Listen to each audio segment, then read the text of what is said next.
এই রমজান মাসে সবচেয়ে বেশি কিন্তু তৈরি করা হয় ডালের বড়া কিংবা পেঁয়াজু। তো আজ আমি ডালের বড়া তৈরি করব, একেবারে মচমচে, ভিতরটা কিন্তু নরম থাকবে, উপর দিয়ে মচমচে হবে। সেটা কিন্তু শুনেই আপনারা বুঝতে পারছেন যে কতটা মচমচে হয়েছে। চলুন আমি কিভাবে তৈরি করি সেটা আপনাদের সাথে আজ শেয়ার করব, আর সেমভাবে বাসায় আপনারাও ট্রাই করে দেখবেন। প্রথমে নিয়েছি আমি বুটের ডাল। বুটের ডালটায় আমি জল দিয়েছি, তারপর এখানে 2 মুঠো দিয়ে দিলাম মসুরের ডাল। 2 প্রকারের ডাল দিবেন, তাহলে দেখবেন এর টেস্ট আরও বেড়ে যাবে। এটা ভিজিয়ে রাখবো আমি 2-3 ঘন্টা। আমি প্রায় 3 ঘন্টার মতো ভিজিয়ে রেখেছিলাম। এখনই ফুলে ডাবল হয়ে গেছে ডালগুলো। এবার আমি জলটা ফেলে দিয়েছি আর ধুয়েও নিয়েছি। এখন ব্লেন্ডার জারের মধ্যে আমি নিয়ে নিচ্ছি, আমি পেস্ট করে নেব। চাইলে আপনারা পাটায় বেটেও নিতে পারেন। একটু জল দিয়ে দিলাম, এতে করে দ্রুত পেস্ট হয়ে যাবে।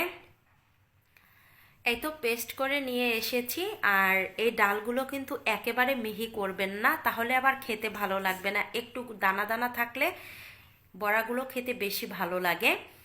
এবার আমি একটা পাত্রে নামিয়ে নিলাম।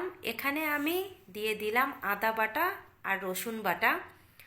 আদা বাটা রসুন বাটা দেওয়ার পরে দিয়ে দিলাম হলুদের গুঁড়া। এবার দিয়ে দিলাম জিরার গুঁড়া আর ধনিয়া গুঁড়া একসঙ্গে আমি দিয়ে দিলাম। এরপরে স্বাদ মতো লবণ। এখানে আপনারা শুকনা মরিচের গুঁড়াটা দিয়ে দিবেন। আমার বাচ্চারা যেহেতু ঝাল কম খায়, এজন্য আমি শুকনা মরিচের গুঁড়াটা দিলাম না, আমি কাঁচা মরিচ দিব। এখানে খুবই গুরুত্বপূর্ণ একটি কথা হচ্ছে, অবশ্যই পেঁয়াজের পরিমাণটা একটু বেশি দিবেন। দেখেন আমি অনেকখানি পেঁয়াজ কিন্তু এখানে দিয়েছি। পেঁয়াজগুলো একটু বড় বড় কেটে নেবেন, তাহলে এর টেস্ট কিন্তু দ্বিগুণ আসবে। পেঁয়াজগুলো দিয়ে সব কিছু আমি ভালোভাবে মাখিয়ে নিয়েছি। এবার 4 টেবিল চামচের মতো নিয়েছি ময়দা, আর 2 টেবিল চামচের মতো দিয়ে দিয়েছি আমি কর্নফ্লাওয়ার। আর কর্নফ্লাওয়ার দেওয়ার কারণে কিন্তু এই পাকোড়াগুলো খুবই মচমচে হবে।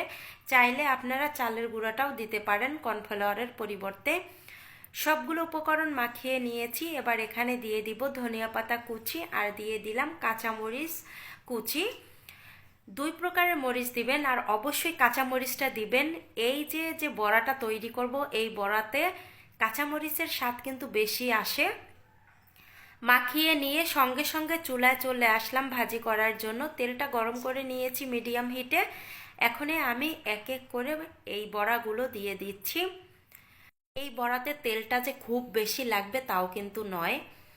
এই তো দেওয়ার পরে 2 থেকে 3 মিনিট জাল করে নিয়েছি মিডিয়াম টু লোতে রেখে।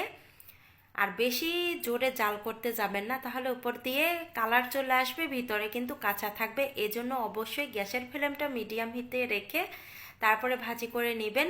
এই দেখেন বড়াগুলো ভাজি হয়ে গেছে। এবার আমি তেল ছেঁকে নামিয়ে নিব। তেল ছেঁকে আমি সবগুলো নামিয়ে নিয়েছি, আর সব পাকোড়াগুলোই ভাজি হয়ে গেছে। আর কতটা মচমচে হয়েছে, শব্দ শুনে নিশ্চয়ই আপনারা বুঝতে পারছেন যে কতটা মচমচে, আর ভিতরটা খুবই নরম হয়েছে। এবার আমি একটি খেয়ে দেখাচ্ছি শব্দটা কতটা মচমচে হচ্ছে। বাসায় অবশ্যই ট্রাই করে দেখবেন।